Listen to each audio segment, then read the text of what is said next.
नाम सैयद शहबाज अहमद है। मेरे साथ ये हादसा 2019 में पेश आया जब मैं अपने घर से शहरी के दही लेने के लिए निकला था। मैं जैसे यहाँ पर अपने रोड पर पहुँचा 2 नंबर पर, तो 2 डाकू आए, मेरी मोटरसाइकिल की चाबी निकाली और जो है मुझसे मेरा पर्स और बाइक छीनने की कोशिश की। तो मैंने उनसे मुज़ाहमत की और एक डाकू को जो है अपनी गिरफ्त में लिया, पकड़ा। और जो दूसरा जो डाकू था उसके पास भी गन थी, उसने पीछे से मुझे शूट किया। तो एक गोली जो है मुझे शोल्डर पे लगी और एक स्पाइन में लगी। जो गोली मुझे स्पाइन में लगी तो मैं उसी वक्त नीचे गिर गया और मैं पैरालाइज़ हो गया उसी वक्त।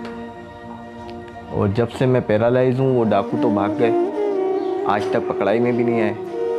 और फिर मुझे वहाँ से जीना शिफ्ट किया गया। जीना हॉस्पिटल में मैं तकरीबन 2 दिन के बाद होश में आया। और जब मैं होश में आया तो मेरे पैर बिल्कुल भी काम नहीं कर रहे थे और ये पेशाब की नलकी लगी हुई थी। और ये मेरा सारा ऑपरेट हुआ था। यहाँ भी नलकी लगी हुई थी, यहाँ भी नलकी लगी हुई थी। और बिल्कुल भी हिम्मत नहीं थी कि मैं उठ के बैठ सकूं। तकरीबन 4-5 महीने में तकरीबन बिस्तर पे सीधा लेटा रहा, तो जिसकी बदौलत मुझे बेडसोल भी हुए और काफ़ी मुश्किलात का सामना हुआ, देखना पड़ा।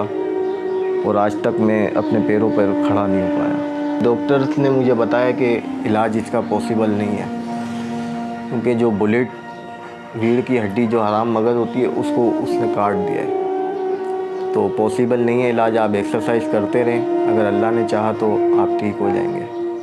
लेकिन मैं 6 साल से इंतज़ार कर रहा हूँ कि मैं आज नहीं कल ठीक हो जाऊँ, कल नहीं परसों ठीक हो जाऊँ। और इसी उम्मीद पर ज़िंदा हूँ कि मैं एक्सरसाइज करता रहता हूँ, कोशिश करता रहता हूँ, लेकिन अभी तक कुछ भी इम्प्रूवमेंट आ ही नहीं रही है। मैं इस वक्त किराए के घर पर हूँ और जो है 2 मेरे छोटे बच्चे, मासूम बच्चे हैं। एक बेटा 10 साल का है, बेटी मेरी 6 साल की है, जो कि माशाल्लाह पढ़ते हैं। मैं इतना चाहता हूँ कि बस जो मुझे देख रहे हैं मेरी तकलीफ़ को समझें। अगर मेरा इलाज कहीं मुमकिन है, कोई जानता है, तो मेरी जो है इलाज को मुझसे कांटेक्ट करके मुझे इलाज करवा दें, तो ये सबसे अच्छी बात है। अगर ये मेरा इलाज मुमकिन नहीं तो फिर कुछ ऐसा कर दें कि मेरी ऐसी मदद हो जाए कि मैं बार बार किसी के आगे हाथ नहीं फैला सकूं। मैं चाहता हूं कि मैं फिर से अपनी ज़िंदगी में दोबारा लौटूं, खुशी से, तकलीफ़ों के बगैर ज़िंदगी गुजारूं। 2019 का रमज़ान, 21वीं सहरी से कुछ देर पहले शहबाज अहमद को उनकी वाइफ ने कुछ सामान लाने के लिए कहा। किसे पता था कि शहबाज इस वक्त अपने घर वालों के लिए जो ज़रूरी सामान लेने निकला है, एक वक्त ऐसा आएगा कि इस रात के बाद उसकी ज़रूरियात पूरी करने के लिए उसको लोगों के आगे मदद मांगनी पड़ेगी। वो शख्स जो मेहनत करता था, ड्राइविंग करता था, गाड़ी चलाता था, अपनी 4 बहनें, अपने छोटे भाई, अपने माँ बाप, अपनी बीवी, अपने 2 बच्चों का सहारा था, वो जिंदगी भर के लिए सहारे का मोहताज हो जाएगा। कौन है ये लोग? कहाँ से आते हैं? एक मोबाइल, चंद रुपयों के लिए किसी की जान ले लेते हैं। कहाँ से आता है ऐसा दिल? क्या ये लोग मुसलमान हैं? क्या ये लोग इंसान हैं? इंसान, चलो अगर कोई मुज़ाहमत कर रहा है, आप 1-2 थप्पड़ लगा दो, आप मार लो, लेकिन गोली मार के चले जाना, ये कौन सी ऐसी नफरत है अंदर की जो एक मोबाइल की खातिर इंसान को गोली मार देते? आप सोच सकते हैं कि ये जो गुनाह आपने किया है, ये इससे एक शख्स मुतासर नहीं होता, इससे पूरा ख़ानदान, पूरी नस्लें मुतासर होती हैं। और आपका भी पूरा ख़ानदान, पूरी नस्लों तक ये गुनाह जाएगा, क्योंकि जितने लोग तड़पेंगे, तरसेंगे, परेशान होंगे, उतना ही आप भी तरसेंगे, तड़पेंगे, परेशान होंगे। क्यों हो रहा है ऐसा? क्या बेरोज़गारी बढ़ रही है, या हमारे नौजवान जो हैं वो ऐसे हो गए हैं कि जो चाहते हैं कि बस आसानी से लूट लिया जाए, खींच लिया जाए, छीन लिया जाए, मेहनत ना की जाए? कौन जिम्मेदार है इन चीज़ों का? हमारे इदारे जिम्मेदार हैं, हमारी हुकूमत जिम्मेदार है, हमारे लोग जिम्मेदार हैं? कौन बताएगा ये सब? इतने बड़े बड़े कैमरास लगा दिए गए हैं सिर्फ और सिर्फ चालान के पैसे लेने के लिए कि जी ट्रैफिक का निज़ाम सही होगा।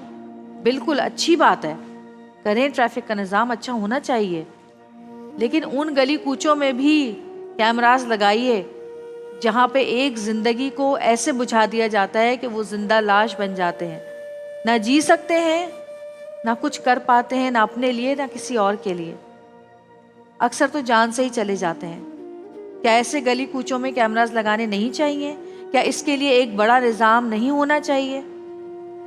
अव्वल तो ये नौबत ही नहीं आनी चाहिए। अगर हर शख्स बरसरे रोजगार हो इस मुल्क में तो ये नौबत कभी भी ना आए।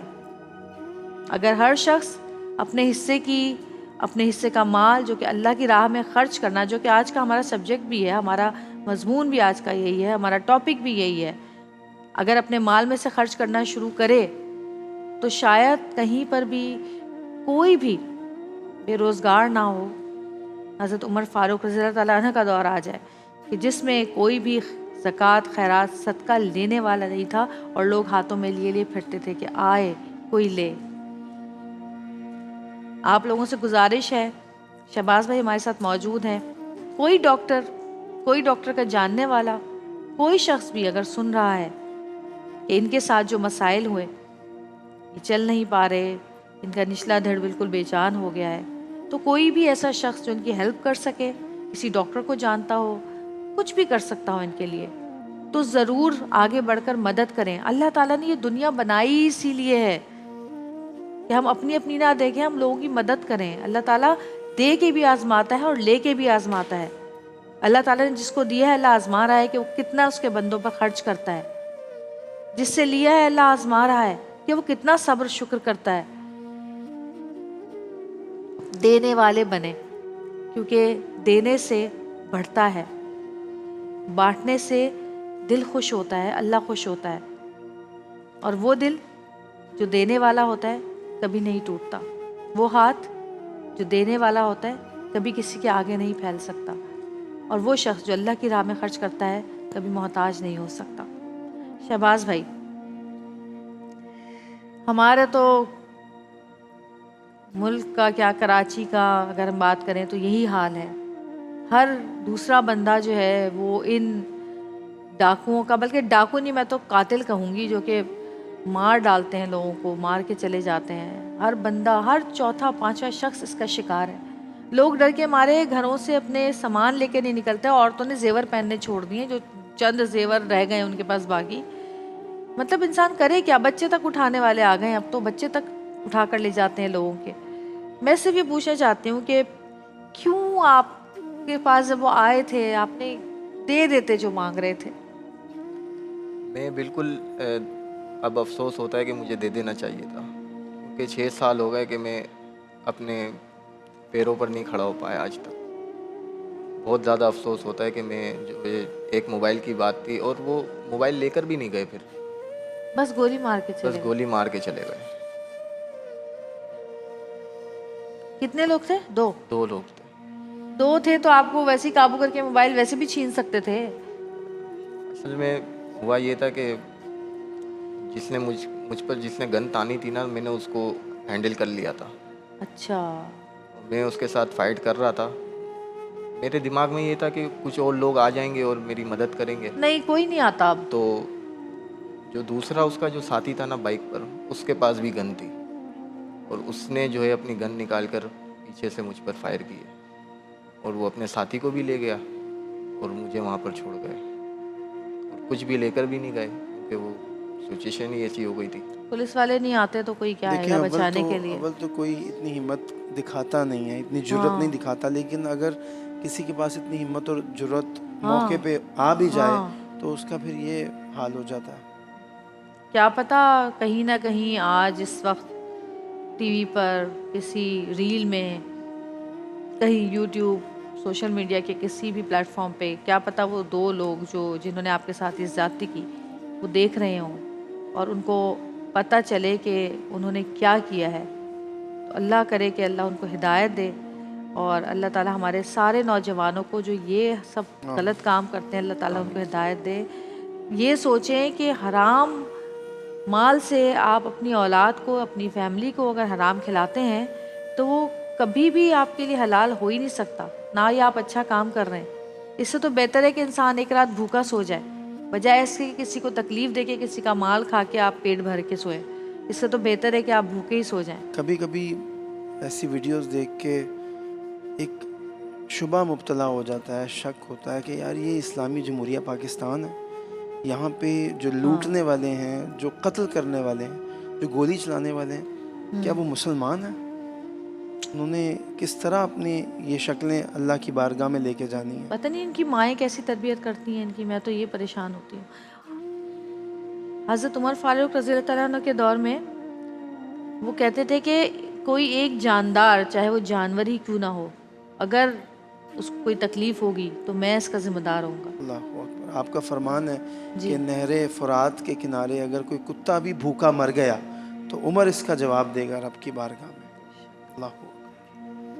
और यहाँ पे इंसानों का हाल जानवरों से बदतर है। जब भी तो लोग भाग रहे हैं पाकिस्तान से कि बस कहीं भी चले जाएं, यहाँ से निकलें, कहीं चले जाएं, हम किसी भी तरह इलीगल चले जाएं, कुछ करके अभी यूएसए में होती हैं। मेरा माशाल्लाह महफिल नात के हवाले से पूरी दुनिया में आना जाना होता है। क्या एक स्लोगन है उनका, सेफ्टी कम्स फर्स्ट। बिल्कुल। और यहाँ पे safety comes at the end में भी नहीं है भाई। हाँ, एंड में भी नहीं है। खैर दुआ ही कर सकते हैं, इससे ज़्यादा तो हम कुछ नहीं कर सकते। आप को लोग देख रहे हैं इस वक्त, आप जो अल्फाज आपके दिल से निकलेंगे, उनमें जितना असर होगा वो किसी और की ज़बान में नहीं हो सकता। आप क्या कहना चाहते हैं लोगों से? मैं ये कहना चाहता हूँ कि एक जो शख्स है, देखने वाले को लगता है कि ये सिर्फ माजूर है, लेकिन उसके साथ जो प्रॉब्लम फेस वो कर रहा है तो वो सिर्फ वही जानता है। बेशक। अब मुझे जो है 6 साल हो गए तकरीबन ना, 6 साल प्लस तकरीबन होने को है। तो मैंने बहुत सारी प्रॉब्लम को फेस किया। मैं खुद कमाया भी मैंने इस हालत में भी, डिसेबल बाइक भी अपनी बनवाई, घर से निकला। अब आए दिन कुछ काम करता हूँ तो मेरी तबीयत ख़राब हो जाती है कि ज़्यादा मेहनत होती नहीं है, जिस्म नीचे का काम नहीं करता, यूरिन इन्फेक्शन हो जाता है, चेस्ट इन्फेक्शन हो जाता है। और मेरे जैसे बहुत सारे लोग हैं, बहुत सारे लोग हैं जो घरों में हैं जिनके पास व्हीलचेयर तक नहीं है। मैं खुद उन्हें जानता हूँ। तो बहुत सारे लोग हैं जो मदद के लिए लोगों को नहीं जा सकते, अपने घर से नहीं निकल सकते, लेकिन लोगों को चाहिए कि अपने मोहल्ले में ऐसे लोगों को ढूंढे। आप कोई ऐसा काम है जो आप समझते हैं कि अपने कोई दुकान वगैरह खोल लें अगर? हाँ, कुछ इस तरह नहीं, अगर आप घर में भी कोई ऐसा एक तो हमारी बदकिस्मती भी तो ये है ना कि दुनिया में कहीं पर भी जो लोग माजूर या पहाज हो जाते हैं उनको वो लगता ही नहीं, वो तो नॉर्मल लोगों की तरह लाइफ जी रहे हैं अपनी। उनके लिए इतनी मुराद हैं, इतनी जॉब्स हैं, ऐसी ऐसी चीज़ें हैं कि वो लगता ही नहीं कि वो मोहताज हैं। वो उनको ज़्यादा बल्कि वो मिल रहा होता है, प्रोटोकॉल ज़्यादा मिल रहा है। और हमारे यहाँ तो ये सब तो छोड़ दें, हमारे यहाँ तो आप छोटी छोटी मॉल्स छोड़ दें, आप बड़े बड़े होटल से लें, वहाँ पर व्हील चेयर के लिए अलग ना तो कोई जगह बनाई गई है, ना कोई इस तरह की चीज़ है जिस पे व्हील चेयर चल के जा सके, कुछ है ही नहीं। आप तो घर से निकले, वहाँ तो घर से निकले आप व्हील चेयर लेके आप कहीं दुनिया में किसी जगह भी जा सकते हैं। हमारे यहाँ तो ये होता है कि 4 लोग आएंगे, उठाएंगे, बिठाएंगे, लेटाएंगे, बिठाएंगे, ये हो रहा होता है। हमारे यहाँ तो ये तक नहीं बनाया गया, कोई स्लेब तक नहीं बनाता यहाँ पर। ऐसा कोई काम आप हमें बताएं ताकि हमारी ये जो हमारी टीम ही मिलके कर ले। आपके बच्चों के तो कम से कितने बच्चे? आपके 2 बच्चे हैं, बेटी और बेटा? बेटी कितनी बड़ी है? बेटी 6+ है। जब मुझे गोली लगी तो उसके तकरीबन 1 महीने के बाद पैदा हुई थी। मैं भी हॉस्पिटल में था। गोली लगने के 1 महीने बाद बच्ची पैदा हुई थी। मैं भी हॉस्पिटल में था और मेरी वाइफ भी हॉस्पिटल में थी। दोनों हॉस्पिटल में, एक ही हॉस्पिटल में थे। 1 महीने के बाद जो है अगस्त में मेरी बेटी पैदा हुई थी, मई में मुझे गोली लगी थी। आपकी बीवी की बड़ी बात है कि वो आपका साथ दे रही हैं, आपके साथ हैं। अल्लाह मियाँ उनको और हिम्मत दे, आपको भी हिम्मत दे। बिल्कुल बिल्कुल, मेरी वाइफ जो है मेरा साथ देती है और कोई ऐसा उसने काम आपने मुझे बहुत सोचा कि हिम्मत अगर दी ये है। काम हो जाए तो आपकी ज़िंदगी आसानी से चल सकती है? मैं जो है ना, पहले मैं इंस्टॉलमेंट का काम करता था अच्छा। पार्ट टाइम में। तो वो मैंने जब स्टार्ट ही किया था और मेरे साथ ये हादसा हुआ, तो मेरा एक दोस्त है वो अभी भी ये काम कर रहा है, हम दोनों ने पार्टनरी में वो काम स्टार्ट किया था। फिर मैंने जब गोली लगी मुझे 3 साल के बाद मैंने डिसेबल बाइक ली, तो फिर मैंने उसके साथ दोबारा काम किया, लेकिन मेरे पास पैसे नहीं थे तो मैं जो है उसके साथ ज़्यादा चल नहीं पाया। इंस्टॉलमेंट किस चीज़ की इंस्टॉलमेंट? मोबाइल फ़ोन्स, ठीक है। बैटरीज, फैंस अच्छा। जो ठीक है, देते हैं लोग। इंस्टॉलमेंट्स पे जो देते हैं। हाँ, अच्छा। तो ये काम जो है इसमें इतनी मेहनत है नहीं और ये मैं समझता हूँ कि मैं कर सकता हूँ, मैंने किया है इस हालत में। इनको पूरी मेरा दुनिया में ख्याल तो है इस कि तरह के लोग जो है वो वर्क फ्रॉम होम भी कर रहे कर हैं रहे हैं। और इतने अच्छा अच्छा काम कर रहे हैं, इतना कमा रहे हैं, डबल डबल जॉब्स कर रहे हैं। लेकिन हमारे बस क्या करें, किस दिल चाहता है कि कोई एक सुबह हम उठे और हमारा मुल्क जो है वो बिल्कुल बदल चुका हो, यहाँ के लोग बदल गए हो, यहाँ की हुकूमत बदल गई हो, यहाँ की परेशानियाँ ख़त्म हो गई हों, लोगों की, घरों की, बाहर की। बहुत परेशान ज़िंदगी गुजार रहे हैं लोग। हम तो फिर भी अल्लाह का करम है कि हम बहुत अच्छी ज़िंदगी गुजार रहे हैं, लेकिन अगर आप लोगों की तरफ नज़रें दौड़ाएं तो बहुत मुश्किल ज़िंदगी है। खाते हैं तो पहनने को नहीं है, पहनते हैं तो ओढ़ने को नहीं है, ओढ़ते हैं तो रहने को नहीं है, रहते हैं तो किराए नहीं है। किस तरह ज़िंदगी गुजारते हैं लोग। अल्लाह ताला बस हमारे मुल्क पे रहम करें। हमारे आमीन। मुल्क से हमें बहुत प्यार है, लेकिन आमीन। जो ज़िम्मेदारान हैं उनसे हमें बिल्कुल भी प्यार नहीं है। हमसे उनसे हमें सिर्फ गिले हैं, शिकवे हैं और शिकायत हैं बस। क्योंकि वो चाहें तो सब कर सकते हैं, सब कर सकते हैं। हमारी कौम को अल्लाह ताला ने इतना अता किया है और इतनी अकल दी है कि वो अगर मेहनत और लगन और ईमानदारी से काम लें तो हमारा मुल्क बदल जाएगा। नो, हम अच्छा, हमारे कॉल्स के इंतज़ार में हैं जी और क्लाइफ की कॉल्स। तरफ से इनको एक बाइक स्पॉन्सर अच्छा, माशाल्लाह। दी है। हमारे टीम ने अभी मुझे बताया कि क्लाइफ की तरफ से अभी आपको एक बाइक हमने स्पॉन्सर की है। अब वो आपकी मर्ज़ी, उस बाइक को आप बेच दें, किसी को दे दें, भाई इंस्टॉलमेंट पे दे दें, बेच दें, जो आपका दिल करे वो आप कर सकते हैं। और फिर उस बाइक से जो या जिस तरह इंस्टॉलमेंट से आजकल वो राइडर की ऑप्शंस होती हैं, किसी को हाँ, आप आप काम। बाइक यहाँ पे चला हाँ, सकते हैं। उस बाइक को बाइक यहाँ पे चला सकते हैं। कुछ हमने कोशिश की है कि आपके हक में कुछ तो बेहतरी हो, तो आप बाइक यहाँ पे दे सकते हैं, उसको फूड पांडा के अच्छा, राइडर हमारा को दे सकते हमारा हैं। नंबर चल रहा है। मैं हैरान हूँ इस बात पे कि लोग कहाँ चले गए हैं, आगे बढ़ के कोई कुछ कर ही नहीं रहा, हमें खुद क्यों, परेशान ऐसा हो, क्यों है? देना छोड़ दिया लोगों ने। हालांकि आज शुरुआत माशाल्लाह हमारे इस इदारे ने, एक्सप्रेस ने की है, आपके लिए बाइक का जो है वो बिल्कुल। ऐलान किया है। तो मैं भी बहुत तमाम शुक्रिया, देखने बहुत वालों शुक्रिया। से रिक्वेस्ट करता हूँ, जो मेरे चाहने वाले हैं, हमारी बहन जवेरिया के जो चाहने वाले हैं, जो हमारा प्रोग्राम डेली बेसिस पे देखते हैं, उनसे गुजारिश है कि प्लीज़ आगे आएँ, इस बिल्कुल। नेकी की राह में आप भी हिस्सा डालें। और ये अल्लाह सुब्हानहू व तआला का वादा है कि इस माह रमज़ान में आपको अल्लाह 70 गुना अता फरमाएगा। और बेशक बेशक। कई रवायत में 700 गुना तक आपको अल्लाह सुब्हानहू व तआला की तरफ से इनायात का सिलसिला जारी कर दिया जाता है। तो प्लीज़ आगे आएँ, हमारे मदद स्क्रीन पे करें। नंबर्स भी चल रहे हैं जी, और इनके भी नंबर चल रहा है, जैज़ कैश का है, जो भी अकाउंट नंबर्स हैं। आप इस सेगमेंट के ख़त्म होने के बाद तक रब्ता कर सकते हैं हमारी टीम से। उस नंबर को आप नोट कर सकते हैं, उस पे आप जब चाहें हेल्प कर सकते हैं। दूसरी चीज़ ये कि जब प्रोग्राम ख़त्म हो जाता है तो यूट्यूब चैनल पे भी आप हमारे पेज पर जाकर एक्सप्रेस के देख सकते हैं, अगर आप नंबर चाहें तो ले सकते हैं।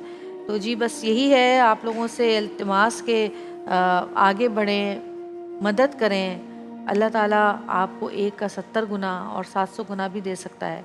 तो जो अल्लाह की राह में ख़र्च करता है वो अल्लाह के साथ तिजारत करता है। तो अल्लाह ताला के साथ तिजारत करना सबसे बड़ी जो हमारी खुशकिस्मती है, तो वो ज़रूर करें। और भाई हमारी कोशिश है कि अभी फ़िलहाल तो हम यही कर सकते थे आपके लिए, लेकिन हमारी कोशिश है कि अल्लाह ताला आप जो भी हमारे हमें अगर कुछ कोई कॉल करेगा हमारा शो देखकर, तो हम ज़रूर आप तक जो है वो इंशाल्लाह। कॉल और वो उनका जो भी वो होगा पहुंचाएंगे। एक कॉलर हमारे साथ मौजूद है। हेलो, अस्सलाम वालेकुम।